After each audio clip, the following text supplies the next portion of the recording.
En las arenas ardientes del desierto, bajo pirámides olvidadas por el tiempo, descansan cuerpos que no han muerto, solo esperan. Esperan el momento de volver.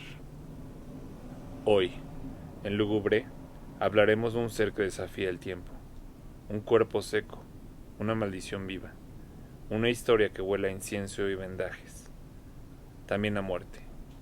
Hoy hablamos de la maldición del Rey Tut. Imagina una cámara silenciosa en un templo. 4 sacerdotes trabajan bajo la luz de las antorchas. Un cuerpo yace sobre la mesa de piedra. El aire huele a resina, a muerte y a eternidad. Ese era el inicio del viaje hacia el más allá. Para los egipcios, la muerte no era el final, era solo una pausa. Creían que el alma se componía de varias partes. El Ka, que era la fuerza vital. El Ba, o alma que viajaba. El Ren, que era el nombre. Y el Sheut, que era la sombra. Para que el alma viviera por la eternidad, el cuerpo debía permanecer intacto. Y así nació la ciencia de la momificación. Durante más de 2000 años perfeccionaron técnicas brutales y sagradas. Extraían el cerebro por la nariz con un gancho. Retiraban órganos y los guardaban en frascos llamados vasos canopos, que según sus creencias eran los 4 hijos de Horus. Amset, con cabeza de humana, protege el hígado. Hapi, con cabeza de babuino, protege los pulmones. Duamutef, con cabeza de chacal, protege el estómago. Y Oebesenuf, con cabeza de halcón, protege los intestinos. Para estas preparaciones rellenaban el cuerpo con resinas, lino y natrón, que es carbonato de sodio muy hidratado, que ayuda a deshidratar los cuerpos y evitar la putrefacción. Finalmente envolvían el muerto con decenas de metros de vendas, insertando amuletos mágicos entre capa y capa. Todo estaba pensado para proteger el cuerpo del paso del tiempo y defenderlo de intrusos.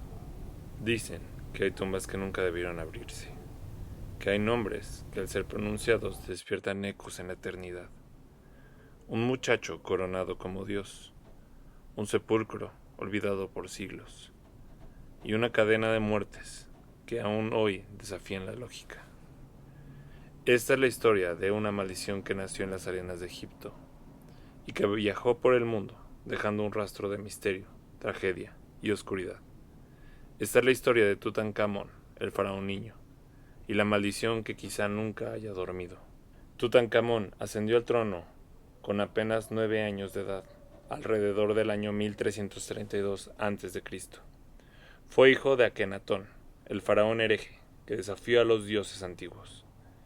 Durante su reinado, Tutankamón intentó restaurar el orden religioso y político tras el caos provocado por su padre, y cambió su nombre original, Tutankatón, que rendió homenaje al dios Atón, por Tutankamón, devolviendo el culto al dios Amón. Su reinado fue breve. Murió a los 19 años en circunstancias misteriosas. Algunos dicen que fue un accidente, otros un asesinato. Lo cierto es que su nombre fue borrado de la historia, sus templos destruidos, su tumba sellada, como si Egipto mismo quisiera olvidarlo. Y sin embargo, el olvido fue su mayor escudo, porque gracias a eso, su tumba nunca fue saqueada. Esperó durante más de 3000 años en completo silencio, hasta que alguien decidió profanar su descanso. Su muerte repentina desató teorías entre los historiadores: fractura craneal, malaria, infección por pierna rota, pero ninguna con certeza. Y quizás, entre tantas versiones, se esconde una verdad que aún teme salir a la luz. A principios del siglo XX, Egipto vivía su era dorada del saqueo disfrazado de arqueología. Entre todos los exploradores, uno destacaba por su obsesión casi enfermiza.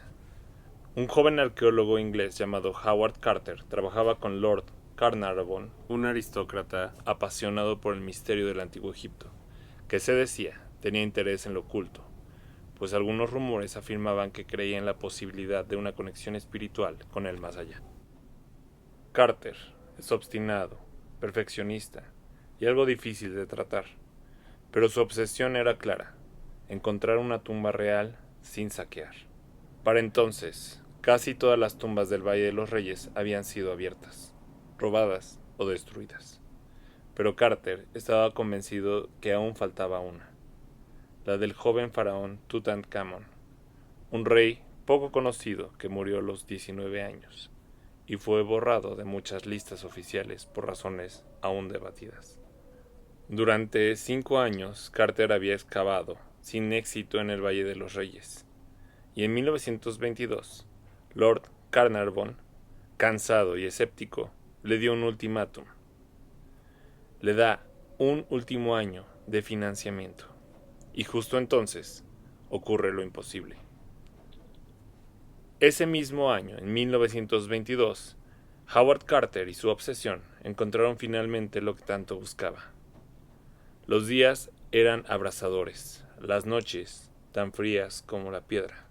Carter recorría el Valle de los Reyes con el alma vacía y los bolsillos casi igual, hasta que la pala golpeó la piedra. Una escalinata enterrada bajo la arena. La entrada estaba sellada con inscripciones, una cuerda atada a una puerta roja, y más allá, el pasillo oscuro, intacto. Junto a su mecenas, Lord Carnarvon, Carter abrió la tumba. Cuando colocó una vela entre los huecos de la segunda puerta, su secretario le preguntó: ¿Ve usted algo? Y Carter respondió: sí, cosas maravillosas. Dentro, el tiempo se había detenido. Carros dorados, estatuas, armas, cofres, perfumes con aroma aún presente, más de 5,000 artefactos intactos, y al fondo, una cámara sellada. El santuario funerario, la tumba del faraón niño, no solo contenía riquezas, sino un poder que nadie esperaba. Tutankamón había regresado. Menos de 6 meses después de la apertura, Lord Carnarvon fue picado por un mosquito en la mejilla. La herida se infectó y murió de fiebre alta y delirando. Las crónicas dicen que en el momento exacto de su muerte, las luces del Cairo se apagaron sin explicación. Los rumores no tardaron, y la prensa británica comenzó a hablar de la maldición del faraón. Los sellos de la tumba advertían: la muerte golpeará con alas al que interrumpa el descanso del faraón. Un mito, pero las muertes continuaron. George J. Gould, un millonario estadounidense que visitó la tumba, enfermó de fiebre al regresar y murió días después. Aubrey Herbert, hermanastro de Carnarvon, murió por una infección en la sangre, con síntomas similares. Hugh Evelyn White, egiptólogo británico, se suicidó dejando una nota escrita con su propia sangre, que decía: he sucumbido a una maldición que me empuja a la muerte. Richard Bethel, secretario de Carter, fue encontrado muerto en su cama, asfixiado. Y su padre, Lord Westbury, saltó desde una ventana del 7º piso tras enterarse. En total, más de 20 muertes relacionadas directa o indirectamente con la expedición. Demasiadas para ser coincidencia, ¿o no? Pero, curiosamente, Howard Carter, el que descubrió la tumba, no murió por causas extrañas. Y hasta se dice que él mismo despreció los rumores de la maldición. Pero en su diario dejó de escribir durante semanas después de la muerte de Carnarvon. Carter vivió hasta los 64 años. Su muerte fue tranquila, pero su diario quedó incompleto.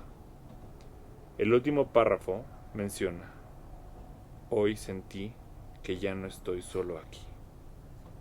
Los escépticos usaron su larga vida como prueba de que la maldición no existía, pero otros, más oscuros, tienen otra teoría.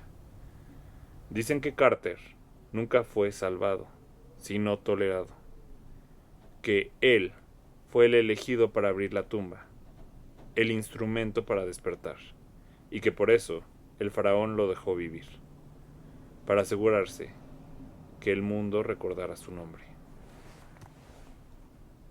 La ciencia ha intentado desmontar la leyenda de esta maldición.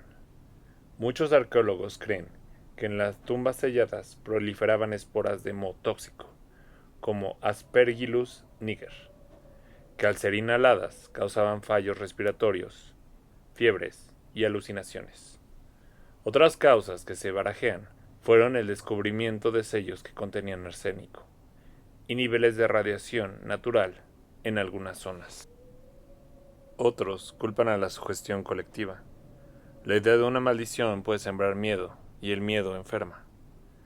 Pero incluso, quienes no creen, piden permiso antes de abrir un sarcófago. Lo susurran, lo sienten. Porque Egipto es antiguo.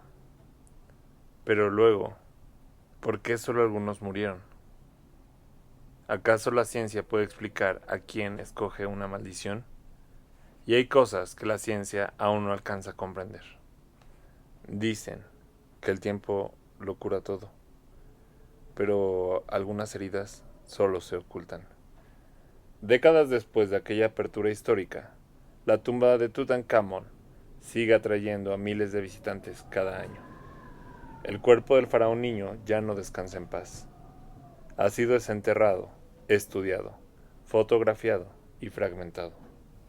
Los científicos lo llaman conservación, pero para los antiguos egipcios sería profanación. Tutankamón no fue enterrado para ser exhibido. Su cuerpo estaba destinado a permanecer intacto, vigilado por sellos sagrados, amuletos y oraciones que resonaban en la oscuridad. Pero hoy, su rostro yace bajo una vitrina, iluminado por luces frías. Sus huesos se han quebrado, su historia diseccionado, su alma aún espera. Porque en las entrañas del desierto, cada piedra, cada jeroglífico, cada sombra tiene memoria, y el que no respeta el pasado puede convertirse en parte de él.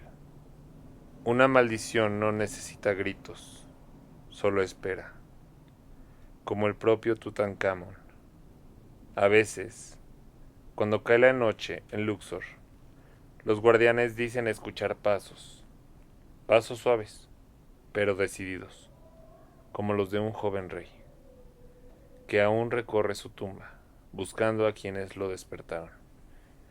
Y aunque pasen 1000 años más, mientras haya quien susurre su nombre, Tutankamón vivirá.